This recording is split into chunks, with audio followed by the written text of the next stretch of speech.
What's up, folks? Well, back once again for another fight card prediction as we're coming off International Fight Week last weekend with a lot of crazy stuff went down. We have some more history being made with a new champ. And we're moving on here to UFC Boise, the UFC's first trip into Idaho with former UFC heavyweight champion Junior Dos Santos making his return as he faces off against a newcomer to the heavyweight division, a guy in Blagoy, Ivanov, in the main event there. Just got a few quick shout outs to do. As you will probably see now, I asked last time out for some new channel art, and I got some of the responses I got was unbelievable. I got far too many. I got loads actually, but it's got in the future. I'm going to use every single one that's been sent my way. Big shout out to Tyler. Rapid is of his designs. Loved it. Nice and simple kind of design stuff I like. So he hit that. Loved the colours as well. So really big shout out. Thank you, Tyler, for that. Niko sent me some other ones which I will use. There was a Scott who hit me up. He was at International Fight Week. He was at 226 at the weekend there. He's making some more for me. There's a Bull Roar podcast that guys that are making me some that I've got there now, and probably make some more in the future, hopefully, because I think he does a good job. So you guys, in fact, there was a couple other ones. There was a Lacey and there was John as well who sent me some. I will use them all throughout the future, so keep an eye on them. I promise I will use them. I think I'm going to set up an Instagram page, Will Martin MMA, and plug this and my other podcast, MMA Huddle, just so I can I've always been Instagram. I've never been the biggest guy to use it, but I think I might start to use it a lot more for my channel personally. So I'll let you know there. Maybe you can come and follow me if you have Instagram or not. So yeah, and also we're too short of 2,000 subscribers. So this is pretty awesome. Like I've said in the past, I never thought I would ever get close to a number like that. I didn't think I'd ever hit 1,000. To hit 2,000 is going to be incredible for me. And then I've just got to keep going forward and seeing where this gets me and how many subscribers I get. It's pretty awesome. And the people that comment week in and week out, you guys don't go unnoticed. I promise. I thank you so much for all the help, the chat, the nice words, the bad words. It all helps me in the long run. I really, really appreciate it from the bottom of my heart. I really, really do. Some really good people that view my video and leave great, concise comments week in and week out. I really do appreciate it for everything. Going back to last week, we're going to look at it very, very closely, like very, very shortly. We'll go back and have a look. I had an absolute terrible weekend. I don't know what it is with International Fight Week, but I shit the bed year in, year out with bets, with picks. This year was a complete disaster. I had a couple of winning bets, but I had more losing bets. I went heavy on Gokhan Saki and was made to pay for that inside about a minute and a half. Biggest bet I've had in years. And got shit whipped pretty much. Got knocked out very, very, very quickly. Learnt my lesson. Have to go back and gradually build what I've been really doing well this year. And I have been doing very well. That was just a bad weekend, and it happens. So I'm looking to finish the rest of the year strong with the cards that we have coming up. But it was just a bad weekend for me. And it really started from the win Pahota lost on Friday night. It just never got any better from there. And the leans I had, majority of them were bad. I had Brad Tavares. I think Adesanya showed up. A lot of potential in that division from him. So, as always, thank you again, guys. UFC Boise, Junior Dos Santos, Blagoy, Ivanov. Solid card. I think it got hurt by having James Vick off it. I'm a fan of his. But there are some fights I am looking forward to seeing personally. Some newcomers as well, which is, I always like looking into new guys that I've not heard of. Well, I heard of these two guys, but with that, I was a little bit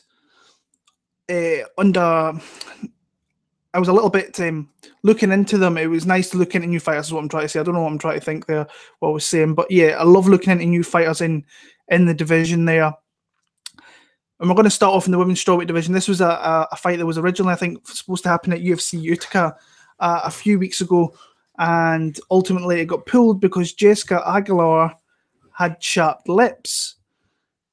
Yeah, the New York Commission pulled a fighter because she had chapped lips. If you go back and watch that prediction, I picked Jodie Escobar. She was an underdog in that fight. I hope she's an underdog this fight. I'm not changing my pick due to chapped lips. I really think that I think Jodie's the better fighter this time of her career, if I'm being honest with you. I think Jessica Aguilar, if she can't really get dominant takedowns and keep the fight there for an amount of time, I think that Escobar, just her output will win another fight, and will. I struggle to see Aguilar winning, not unless she can consistently put her down and keep her there. I just think Escobar's nothing great. Let's be honest.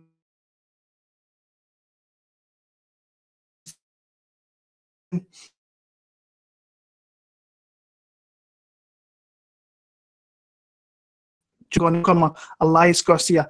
I've known about Elias Garcia for a good year. The reason is he's a cousin of the Perez brothers. So I'm a guy that always looks very closely at the Rufus Sport team. And this was a guy I knew who was coming through, and he got his opportunity in the Dana White looking for a fight series and knocked out a very durable veteran in Adam Antolin. Vicious knockout. We'll start with a newcomer here. Fights out of Rufus Sport, like I said, 5'6", flyweight, very fast, very tricky. With half his wins coming by submission as well. A really solid talent, improving greatly throughout his young career from the fights that I've seen. And he was undefeated as an amateur as well, which I always like. I think if you get those wins and you can consistently keep that going and go into the professional leagues and do that, I really like seeing fighters like that. On the feet, I think he's a guy that throws a lot of kicks, mainly attacks the legs, which coming from that camp, Duke Rufus, I've spoken to him. He's a component guy who likes to attack the legs. He likes to take the base away and really go for that and take some of your levers away. But he also has a nice job of letting his hands go in that. On the mat, I think, is where he's definitely the most dangerous. Off his back, he's very dangerous. Looks for leg locks. Can move into different positions. He had a 2-year layoff, which is a little bit of a concern. But I think when he came back, it really kind of helped him. He came back more quicker, more accurate, just his footwork was better. There was definitely improvements in that 2-year layoff. But sometimes he would show a little bit of things like getting taken down easy, or he'd maybe pull guard, or he'd just get lazy with his takedowns as well. You could see he wasn't setting them up properly. So yeah, I'm a little bit unsure with it. With I think he's got some tendencies in there. He can be a little lazy, and that's a little bit of a worry to me. Mark De La Rosa making his second jaunt to the UFC, like I said before. Face off against Tim Elliott in his debut. That's a tough out for anybody in a UFC debut. And he came down, he came into that fight and just got really outworked by Tim Elliott. And Tim Elliott caught him with and I think it was an anaconda choke in the second round.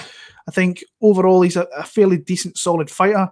Nothing special. I think he's this is a good matchup. I initially was leaning Garcia, and went back and watched a couple of fights today, and I think that Mark De La Rosa could be just a little bit too experienced. He has a little bit more of that. I think the skill sets match up a little bit. I think he can get takedowns on Garcia. I think he has to be very, very careful though, because like I said, he is very dangerous off his back. When I did my MMA Huddle podcast last night, I actually went with Elias Garcia.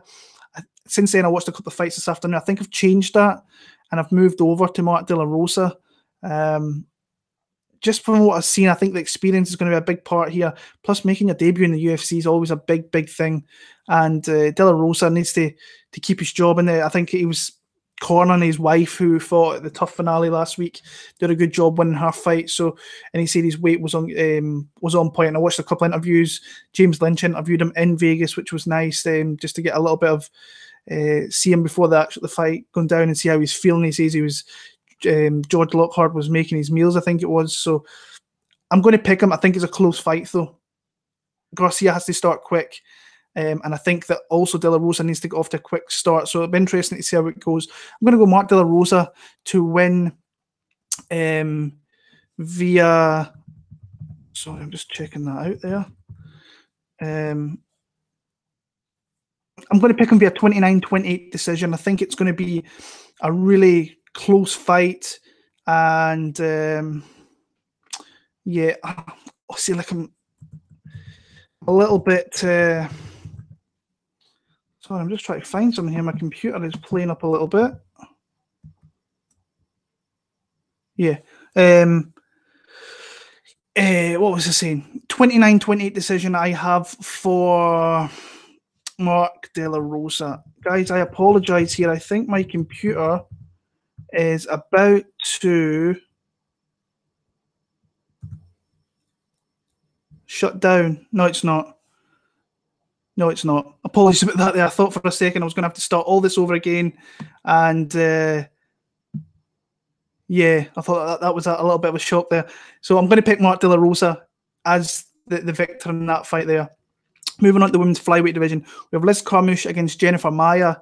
I had no idea. Like I said in my podcast with John last night, I had no idea that Jennifer Maia made her move across to the UFC from Invicta, where she's predominantly been fighting the last few years. And when I looked at the card, I think it was a week ago, I was like, Jennifer Maia moved over. I had no idea the match was even made. And she's coming over with some very, very solid wins. She's really progressed her overall game in the UFC within Invicta within the last 2 years, beating Vanessa Porto, Roxanne Modafferi, who looked fantastic last Friday night, and Agnieszka Neidweitz as well. So overall, I think she's kind of okay everywhere. She's a nice addition to the division. I don't think she's overly strong. I think her striking's okay. She does everything okay. When I look at her fight, she does everything really okay. But that's pretty much it. She's got a tough match here with Liz Carmouche, who I think has a definitive strength advantage, and I think she's probably got a bit more will than what Jennifer Maia has. With Liz Carmouche, like, they always go on about her fights back in the day with Ronda Rousey and so on and so on. That fight was years ago. They need to stop really mentioning that fight. And but she is coming in here off a loss against Alexis Davis, which was a very close fight. I thought Liz actually probably won that fight. Before that, she beat Caitlin Chukagian and Lauren Murphy. The defining factor, I think, in this fight here is I think she's going to be, if they initiate the clinch, or she initiates the clinch, she will get takedowns. I've got no doubt about it that she can wrestle Maia to the ground and then to the mats and kind of dominate her there. I don't see her ultimately stopping her, but I see her winning the decision. So, like I say, this is one of the matchups I'm not overly interested in. But when I looked into it, I thought that Carmouche, the defining factor for me was the strength. I think if she can put her against the cage, she will most definitely get takedowns. Whether she can keep her there, I think she can. But I think Maia might be a little bit wary of that. I think she'll be working on the fact that I think Carmouche's game plan is going to be to try to get her to the ground, and maybe work on a ground game to get a get-up game to get back to the feet, where I think she maybe has a little bit more of a chance to be more successful there. So I'm going to go Liz Carmouche via a decision there. In the featherweight division, we've got Holobaugh making a second UFC debut, pretty much. He made his debut many years ago when he was in the UFC, as he faces off against Raoni Barcelos. We'll start with Holobaugh. He was the guy that he beat Matt Bissett on the show, and on the Dana White Contender show, and then he went and got an IV after that, and that's obviously not allowed with the whole new modern day UFC and so on, and ultimately got a suspension through that. So since he's went on to the regional scene, he became a Titan champion, a lot better fighter than what he was in his original UFC run. I must admit, he went on to Titan and won the title there and beat some decent guys, and beat Matt Bissett, who's now in the UFC. Might not stick around in the UFC because he's lost 2 fights, but the fights that he's given his all in, and especially last week against Peterson, that was a great fight, a really, really fun back and forward fight. Raoni Barcelos is the guy that I've known about because he was in the RFA, and he was a champion in there for a while. He is on a bit of a long layoff, which is a little bit of a worry. He has a hell of a lot of power. He's very dangerous wherever the fight goes, but very precise with his striking. A lot of good movement, good head movement as well. He's able to kind of light up with multiple shots, so he's got really good combinations, and it's something you have to look out for there. Big one punch. I think he's got one punch power. I don't know whether it might translate against Holobaugh here, but I think he has got some really good power, and I think his counter striking is another thing along with his. I think his counter striking is something that's really, really good as well. It's something I wrote down. Sometimes I write things down, sometimes I don't. But with the guys that I haven't seen as much of, I usually write down what I see, and counter striking was something that I thought was decent. He's also on top of that. I think his wrestling is really, really good. Like I can say, he's one of these very well-rounded strikers, fighters. He's very, very dangerous. But I actually think his wrestling is his strong point. Basically, his level changes are awesome. Times them very, very well. The one thing he's sloppy, and he tends to get sloppy once the fatigue kind of hits in. Even before that, even when he's fresh, he is a little bit sloppy, and his defense is kind of lacking a little bit. But he has some seriously good ground and pound to go along with it as well. The only thing that I don't particularly like is that he's older in the UFC, making his debut here at 32. But I think he will win fights in the UFC. 100% believe that he will win fights in the UFC. And I think actually he could give Holobaugh a bit of a rough fight here. And I think this one actually I think it's going to go a little bit back and forth here. Holobaugh is tough. Barcelos is tough. And my gut feeling when I was watching the fights was I like Barcelos here. So I'm going to pick Barcelos to win via... I actually think he could stop him with ground and pound, maybe early in the third round. I think both guys take the licks here. But ultimately, I'm going to go with Barcelos. I just felt more confident in that play there, in that one. Moving on, flyweight division. Another newcomer. You might recognize this surname, Nurmagomedov, Said Nurmagomedov, the cousin of Holobaugh and a certain Khabib Nurmagomedov, is making his UFC debut here. But he's actually a lot different fighter to what his big cousin is in the UFC lightweight champion. He's a lot different. He's not this grappler like he is and like his brother is as well. And he's crazy to watch. All his fights, I think majority of his fights, I should say, are on YouTube. Lots of crazy, crazy kicks, corkscrew takedowns as well, which is something, like I say, he's not the wrestler grappler like his cousin is, but he does have some takedowns and some good level changes in there. I think the kid's got a very, very high ceiling. Stand-up is superb, though. And this is where I think this matchup could be really, really good. And I think he'll be a top 10 guy within a couple of years, 18 months possibly, depending on how many times he fights.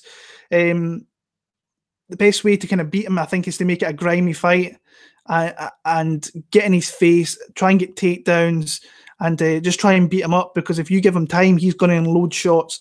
Another big thing with this fight as well, that it's his first time dropping to 125, so I think that's a big thing to look out for. If he makes it look, if he looks good on the scales, he looks healthy, it's something I think could aid him here. If he has that tough weight cut, it might be something to look at. But you kind of give this guy space. If you give him space, he will eat you up. He's got a very diverse kicking game. He likes to go with oblique kicks, leg kicks, spinning kicks as well. He's got a constant pace and volume which never ever wavers. So that's something that I think that you need to look out for here. Only got 5. He's got a few finishes, a couple by submission. So that's something you have to be careful with. I know I said he's not the grappler, but he's got a rear naked choke in there. And I think he's got what was the other one? He's got an armbar as well. I think only saw the 2, but I think he has 3 or 4 actually. He has been taken down, which is something I think he greatly needs to improve because I think that once fighters see his stand-up, that's what they're going to target. It's his stand-up. So his takedown defense, I think, has to improve. And he's pretty stationary off his back as well. So if you get him down, he's not one of these guys that's going to pop straight back up on his feet. But I still think he's a fairly decent wrestler, but I do think that's where his improvements really need to be focused in the next few years. The thing is, here he's against Justin Scoggins, who's ultimately his best skill set is a striker. And when he's on point, he's a very, very good and very dangerous striker. The thing is with Justin Scoggins, what is it? Every time this guy fights, he makes critical fight-losing mistakes, which it really, for the amount of time the guy's been in the UFC, he should not be making those mental errors, and he continually does it. He dives into submissions, and like the guy, he doesn't even, when he attempts to take, he sticks his head out, he never tucks his chin in, and his neck's just there to be got. Sasaki caught him, Pedro Munoz got him, but he has some really good wins, a couple of decent wins on his record. I mean, Sampo at the time was a good win. Reborg, to have that guy in your record is a great, great win to have in your record. But the guy gives you opportunity to win fights, and if you can take them, you will win the fight. Like I'm saying, Nurmagomedov, he's not really known as a wrestler grappler. He has submissions there, but I think he's got enough there where he can catch him in a submission when he makes a mistake. On the feet, I think this could be a very fun fight. Both guys are really good strikers. I'm not going to pick Justin Scoggins. I think he makes too many mental mistakes in a fight. All it takes is one opportunity, and this guy could potentially finish him. So I'm going to pick Saeed Nurmagomedov to win his UFC debut. I think it will be a tough fight, but I do think he will. Scoggins will make mistakes. I can see Nurmagomedov having enough there to win there. So I'm going to pick him to win via decision. Great fight this. I'm really surprised it's on the prelims. This, for me, honestly, would probably be the co-main event from looking at what is the co-main event right now. And we've got Darren Elkins against Alexander Volkanovski in a fight. This is one of the fights I'm really looking forward to viewing this weekend. Big step up for Alexander Volkanovski. From what he has faced in the UFC so far. I mean, he had Jeremy Kennedy absolutely wiped him out, and Jeremy Kennedy actually is not even in the UFC anymore. He left to go to Brave, I think it was. So what do we see from Volkanovski? He looks for takedowns, very strong, good pace. He's just a guy that keeps on coming, and he's really, really, I think he's a solid fighter with solid striking. I think he's factor that he's really, really good at is taking down guys and really just dominating with heavy ground and pound and control from the top there. What he needs to be careful with here is that he's facing the grinder of all grinders there in Darren Elkins. But I do like Volkanovski as a fighter to watch. I think he's a guy with a lot of potential, and he's got a lot of, I think he's got a very high ceiling within the division. Not the biggest guy at 145, but I think he's strong as an ox, and I think overall his game is very, very solid. Love the win over Shane Young, by the way. I'm a fan of Shane Young. I think he's going to win. Like, I was impressed with his finish the last time. I think that he's going to win fights in the UFC. So, like I said at the time, I thought that was a good win to have in your record at that point. But he's facing Darren Elkins here, who is. I don't know how you can have money against this guy, like bet against him, because he is dangerous. When I say dangerous, he's dangerous in the fact that he's always going to be in the fight, and if you give him the opportunity to be in the fight, he can find a way to win the fight. The Bektic fight is one that will always stand out when I talk about Darren Elkins staying in fights, for the simple reason he was getting his ass handed to him. Bektic is the better fighter, but Elkins has heart, he has determination, he has that will to win, and that's why he's got a really good record at 24-5. The guy's on a 6-fight win streak with good wins. Chaz Skelly, good win. Bektic, good win. Dennis Bermudez is a good win. Michael Johnson, how he was the underdog in that fight, I have absolutely no idea. I cashed him as an underdog. I think it was plus 140 off the top of my head, and he won via submission there. So since he's went to Team Alpha Male, his confidence is skyrocketed. You can tell that him training with more martial artists who are around his level compared to when he was in Indiana and training with guys that just weren't on his level or around the kind of UFC level.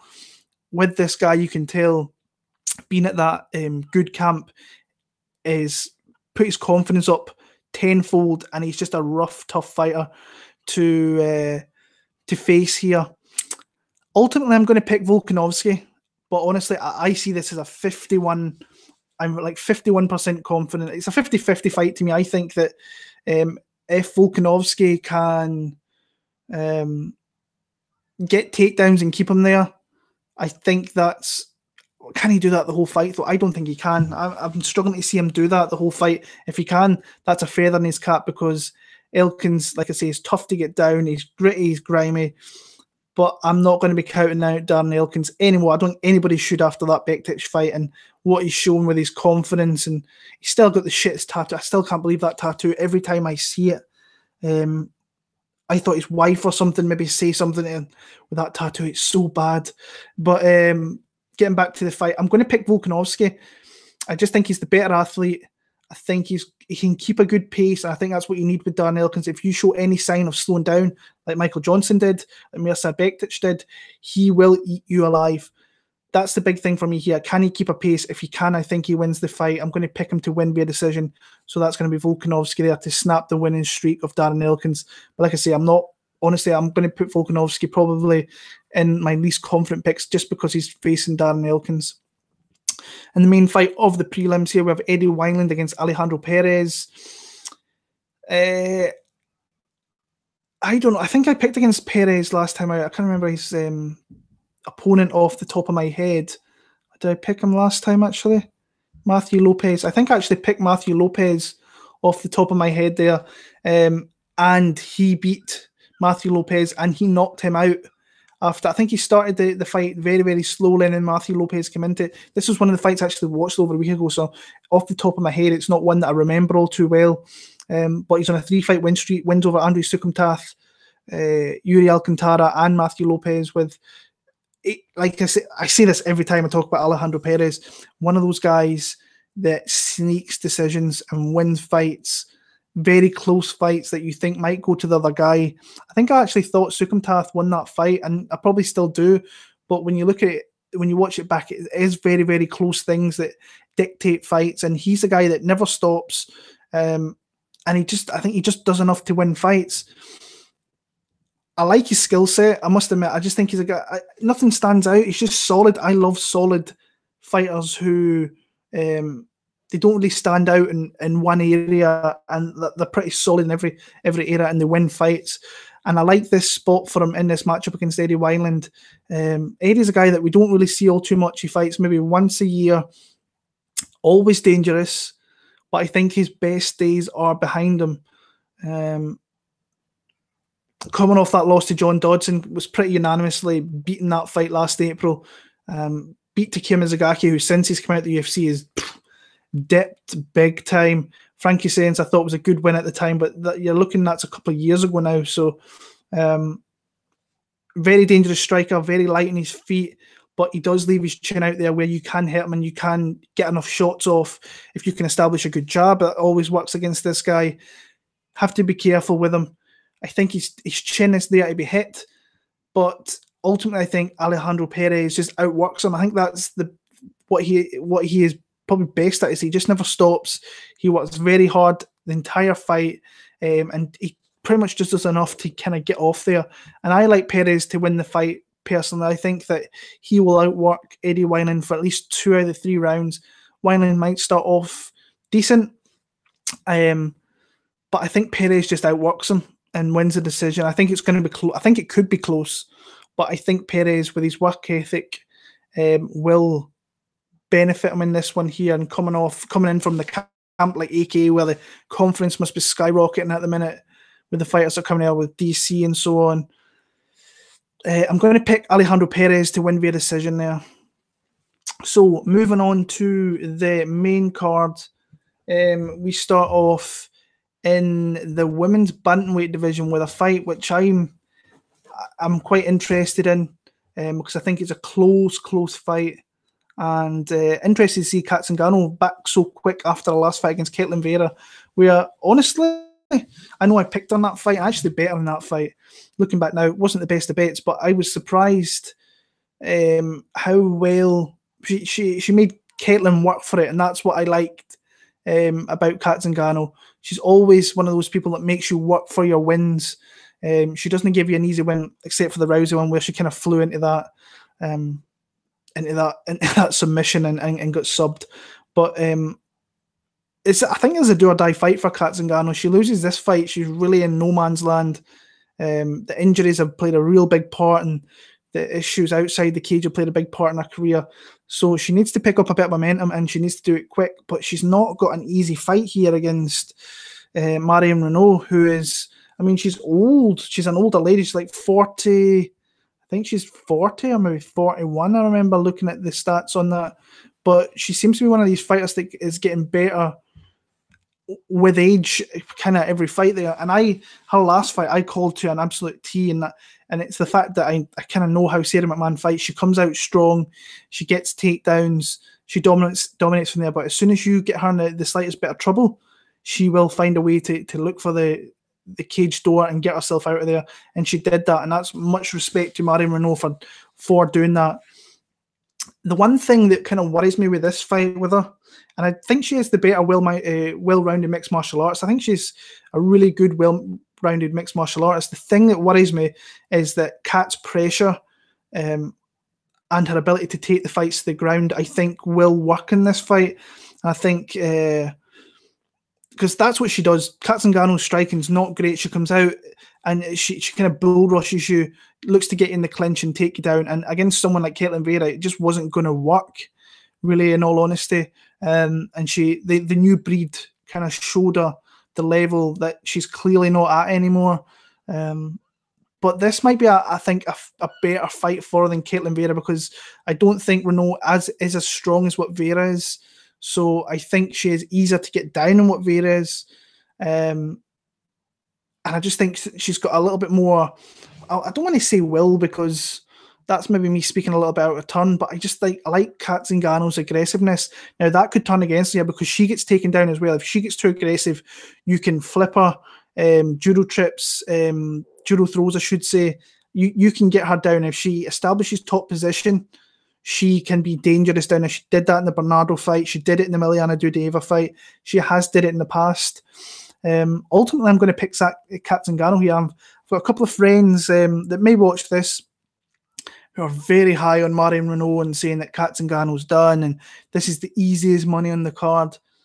I don't think this is the easiest money on the card. I think Kat Zingano's going to give her a really tough fight. Now, not saying that Marion Reneau's not going to win, but for me, I just think Kat Zingano's going to get takedowns. She's going to ground and pound. She just has to be careful she doesn't get reversed, because I think it could happen. And if she does, Marion Reneau is really good at stopping fights.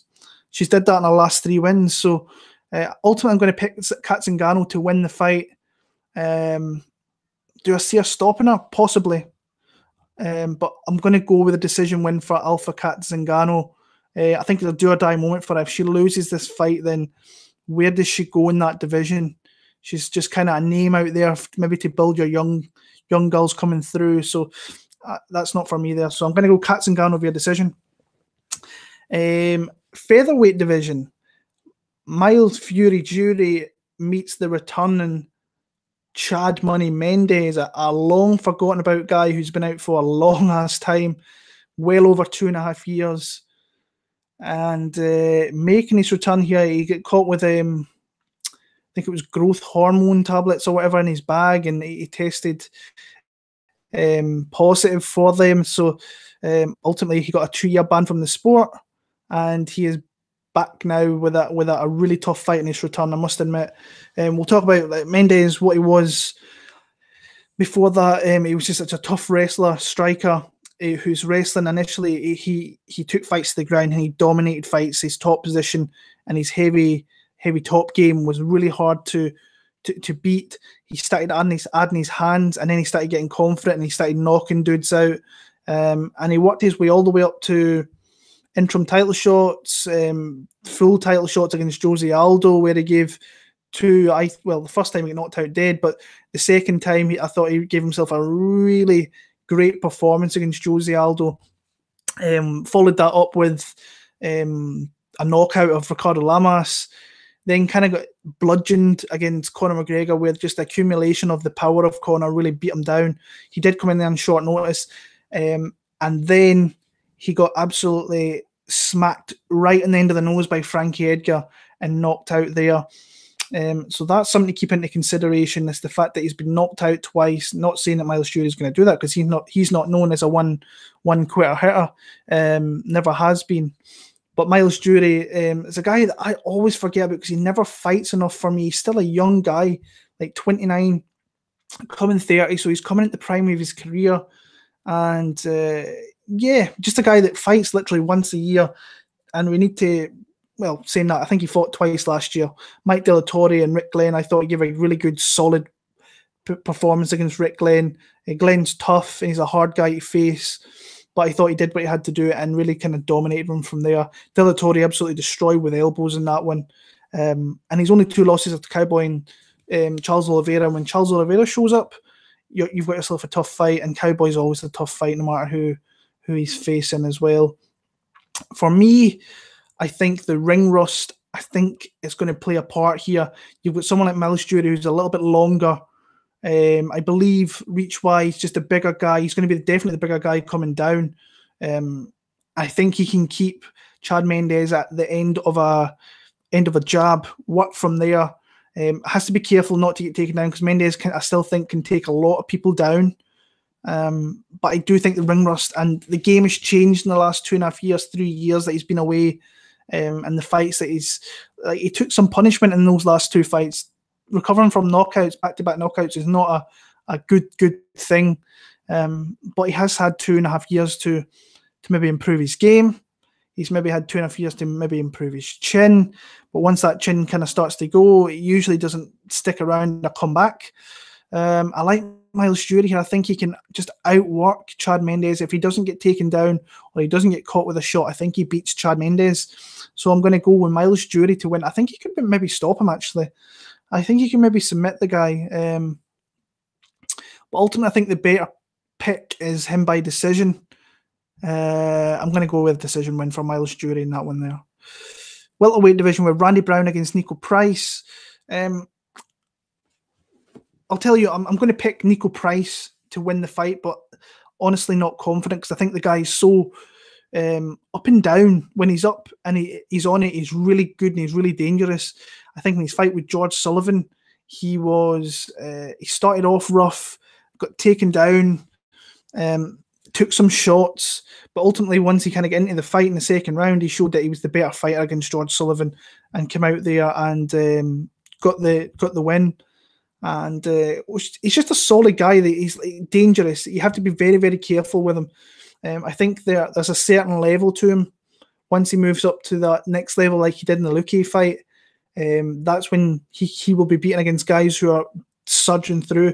Beat Alan Jouban. I think Jouban's one of those guys who's in the kind of happy medium, slowly decreasing. A very tough fight. Got a really good fight next week against Danny Roberts himself. But it's dangerous, and you can't give this guy opportunities to get the finish, because he will take it if he gets that opportunity. Randy Brown, another guy who I thought we maybe would have seen him a little bit more. I don't know, when was the last time he actually fought again? It was against Mickey Gall, UFC 217. So it's been a little bit of a time. So that was good 6-7 months off. Good win over Mickey Gall. I can't believe that some people were super confident in Mickey Gall in that fight. I thought Randy Brown was the better fighter at the time, and I still, obviously he was, because he went on to win the fight. He's another guy that loses to I think Bilal Muhammad is just a solid fighter across the board.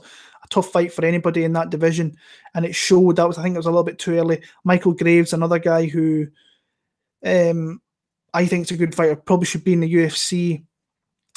Lost that fight via submission. I just think that the awkwardness of Niko Price is going to really help him in this fight. I think on the feet he may get maybe jabbed up a little bit, but I think if he can take it to the ground and look for submissions and maybe control him down there, he could win the fight. But I think it's a close one. I'm not really confident in Niko Price, but I'm going to pick him. Maybe get a stoppage. Maybe finish him by submission. I don't know. I kind of struggle when Niko Price. If this goes into the third round, I can maybe see Randy Brown coming into it. I think it's going to be close. I'm going to go Niko Price via stoppage. Don't know what it'll be, but maybe a stoppage. Like I say, not confident. Moving on, we have Dennis Bermudez probably fighting for his UFC career here as he faces off against Rick Glenn. Dennis Bermudez, I think, has lost 4 in the bounce. Not in the best of spots here. I think that badly needs a win. And for me, I think he has to revert to his wrestling to get back in this win column. I mean, his 3 wins, or his 3 losses, I should say. A couple against tough guys. Darren Elkins, that was a close fight. That could have went either way. Korean Zombie came back and absolutely kind of starched him. And that's the one thing that you have to be careful with Dennis Bermudez, is the fact that if you can catch him clean, you will put the guy down and you can keep him there. He pretty much goes down every single fight. If you go back and watch majority of his UFC fights, he goes down a lot. Not unless the guy just hasn't got power like Kawajiri, or he can take people down and establish a dominant position on the ground. And that's what I think he can do here against Rick Glenn. He needs to go back to that wrestling and use that there. He knows he's fighting for his job. So he needs to, I think he has to go to the wrestling and keep this guy there. Rick Glenn's a guy who I think he's made improvements since he's been to Team Alpha Male. We've seen that in the Gavin Tucker fight. I think that was a fight too soon for Gavin Tucker when you go back and look at that fight. And he lost to Myles Jury, where he gave a spirited performance in that fight. But ultimately, he did go in there and lose that fight. For me, I'm more confident in the grappler here, but he has to show that he's going to grapple, because if he stands and trades with a guy like Glenn, who's long, who he doesn't even need to hit him with anything big here to knock him out. If he can catch him off the end of a long jab, Bermudez could go down. For me, picking Bermudez, I'm going to pick him, but I'm only confident in him if he decides to get Rick Glenn to the ground, and then he has to be careful because Glenn has submissions in the past against actually, hasn't he got submissions? He's got submissions very early on, but with his ground and pound, he's got like a lot of elbows, and he can reverse position. Something that he goes back. I haven't really seen that much of in the last couple of years, to be honest with you, but he has that there in his locker if he wants to use it. You just can't give this guy the opportunity to get those shots off in you, especially with the long levers, and he never stops either. He keeps a good pace. For me, I'm more confident picking Dennis Bermudez for the fact I think he can implement a wrestling game plan and win the fight through that, but not super confident in it at all. In the co-main event, I think this got moved up because when I looked earlier on today, this wasn't the co-main event. This was like the third fight from the top, and it's Super Sage Northcutt against Zach Ottow. And we'll start with Sage Northcutt because I thought he lost that fight against Thibault Gouti. I thought it was very, very close, but I did think he lost that fight. And I was having a conversation. I said some comments. Some people are saying this is a big step up for Sage against Zach Ottow. And I was like, no, it's not really that big because he's fought Michel Quinones, Thibault Gouti, who don't really win UFC fights, to be honest with you. But any time that Sage has moved up to 170, he's lost fights. Brian Barberena, Mickey Gall beat him. And it's just interesting to see why he's doing that. He's moving between divisions, 155 to 170. And I think that's UFC just trying to pick matches out where he can win fights. Because, let's be honest, I don't think he is great. I think he looks the part. I think there's some aspects of his striking, which is really good. He's got very fast hands. Good kicks, but he's just not the full fighter yet that many expected him to be. But he is only 22 years old, I think, off the top of my head, which is still super young in the fight game. And he has moved himself out to Sacramento, where he is working at Team Alpha Male, which is only going to better him going forward. But he took some shots in that fight against Thibault Gouti. He took a knee in that fight, got takedowns, well-timed takedowns, which I think ultimately, maybe in the judges' eyes, gave him that fight. Zach Ottow is coming off a knockout win over Mike Pyle. To me, that says nothing because Mike Pyle had nothing there. His chin was non-existent. First clean strike he hit him with, put him down, and won via TKO. Lost to Li Jingliang before that, who that can happen because Li has big power. But his other wins in the UFC are against Josh Buckman and Kiichi Kunamoto, not great wins. His wins in the UFC aren't great, and anytime he's faced, I think, better fighters in Li Jingliang and Sergio Moraes, he's ultimately went on to lose those fights. In this one here, I think after that Guti fight, I said I wasn't going to pick Sage Northcutt. Initially, I was going to pick Sage Northcutt. This is one of the fights I had 2 hours to go back and watch earlier on. I think Zach Ottow can do enough to beat him here. And I'm just not confident picking Sage Northcutt right now. Not least I see big jumps in his skills, then it's hard to be confident in picking him. I think he's a guy that if you got a dog money on that, you need to maybe take the play. It's a dog or pass type situation. I think Zach Ottow is plus 120, 125. That's a decent number if you want to go take it. I want nothing to do with fading him personally because I think Zach Ottow is just not a good fighter at all. If I'm being honest, I don't think he's great. I think he's serviceable as a fighter, but I don't think anything really stands out. But yeah, again, this is a chance for the Ottow to go in there and maybe make his name off Sage Northcutt, which some people want to do. If you can get Sage Northcutt in uncomfortable positions, he will look for the way out. We've seen it against Barbarena. The Enrique Marin fight, I thought he showed a little bit of heart in that. The fact that he got caught in a vicious armbar, pulled himself out, ultimately won the fight. But that was a very close fight as well. I just feel more confident picking Zach Ottow in this fight here. So I'm going to pick him to win via a decision here. Has to be careful with the fast hands, the fast kicks of Northcutt because they are big advantages for him, in my opinion, in this fight. But ultimately, I'm going to pick Zach Ottow, and that's probably a least confident pick of mine as well. But I'd rather pick him than Sage Northcutt at this point, if I'm being honest with you.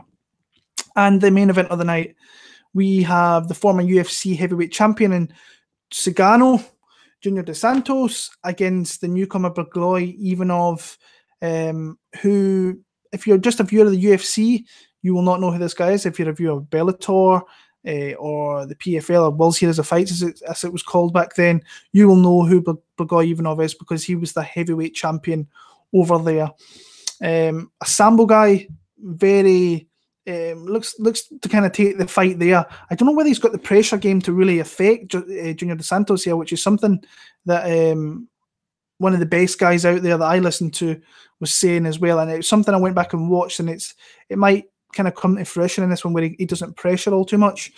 But really, when you look at it, his biggest win is against a guy, former UFC heavyweight by Sean Jordan. And I mean, he's beat who's been put in front of him, but he's like Josh Copeland's a former UFC heavyweight. Derek Mayman's like not got a good record at all. He's got a winning record, I should say, really, because that can kind of happen at heavyweight. You can get knocked out in an instant, and then he beat Alan Starr in his last fight against unanimous decision. A bit of a spoiler heavyweight, and I just don't think he's got the pressure game, or I just think that for me, Dos Santos is the Dos Santos of old. He would starch him. Obviously, he's not that guy because he's taken a lot of damage, and that happens, especially in this division where he's faced the best guys. He's beat some of the best guys, former champions, but he's also taken a shit ton of damage. When you look at Junior Dos Santos, I think his performance against Ben Rothwell was absolutely outstanding. When he's got a high output of strikes, and he's leading on the front foot and not taking that backward step, like he did it against Miocic, took a backward step and got his ass handed to him. Took a backward step against Alistair Overeem, took a canvas nap in that one there. But when he's on and has a high output, he's a very, very accurate boxer, very powerful striker. And we've not seen the best out of him probably since, I thought the Rothwell fight was one of the best we've seen in years from him. I think he sets his strikes up very, very well. Fast hands, accurate. He has that kicking game, which you have to be very, very careful of.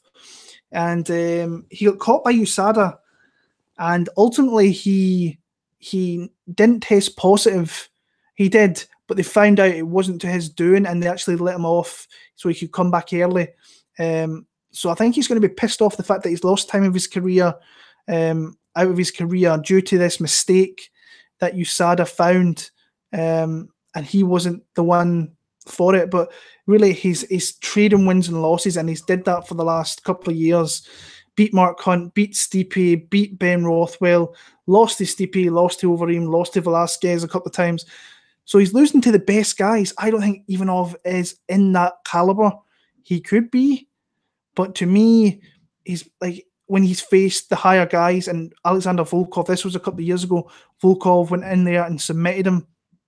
Not saying that Junior Dos Santos is going to do that because we've never seen it before, but if he can not get pressured and put against the cage by Ivanov, who I think is going to be looking for takedowns and control from there, I think that he can box him up, be the aggressor, and just put it on Blagoy Ivanov and just absolutely tear him apart. But where is he at in his career? That's a big, big if for me. Looking at this card, there's no lines out here in the UK. Initially, I wanted to bet Dos Santos, but I think it's a fight maybe I have to leave alone. I'll see where the line is and if it's good enough to maybe play. But for me, the better fighter is Junior Dos Santos. But is he still the fighter? I mean, that fight was 2 years ago against Ben Rothwell. So it's like his probably his best performance was actually, or his last good performance was maybe the Miocic fight. He lost the first couple of rounds, in my opinion. Then he won the last three, and maybe that's where we've seen Stipe. He maybe fades off a little bit, because we've seen that in the Zingano fight. He still dominated the fight, but in the Dos Santos fight, he fell back. He gassed out a little bit, and Dos Santos came into it and really started to put it on him in those latter rounds and won that fight. And then, obviously, like I said, you have to be careful of the kicking game because he does spin very well. But if he throws stuff like that, Ivanov, I think, will be looking to get takedowns off that. So he has to be careful. For me, I don't think Ivanov, if honestly, I don't think Ivanov is a bad underdog play if you think he's going to win. I think you have to take the shot on him and you have to put the money on him if you think he's going to win. And there is aspects here where he could win the fight and he could hurt Dos Santos and win the fight. For me, I just don't see it. And my pick is going to be Junior Dos Santos to win via TKO. Round 3, round number 4 for that one there. So I'm going to go with Zingano for the win. So that's my picks for UFC Boise. As always, thank you for the likes, comments, subscribes. I can't believe we're nearly at 2,000. It's still awesome saying that. I'm going to be back next week for actually a really fun card from Germany as Shogun Hua, who was supposed to be facing Volkanovski before Volkan got pulled to face Alexander Gustafsson at UFC 227. He's going to be facing off against Anthony Smith in a fight I think is going to be a great fight. And overall, I think this is a solid fight card for a European card as well. Danny Roberts against Alan Jouban, Tabura against Struve, Teixeira against Corey Anderson, Emil Mex on there. There's just some decent fights. Manny Bermudez, I'm looking forward to seeing that fight with David Grant getting rescheduled. So Mark Dikaze, Hakparas, good fights, and it's on a Sunday, which I like, and it's on early, which is even better. So I will probably release that next Monday again because it's a Sunday card. So keep an eye out for that.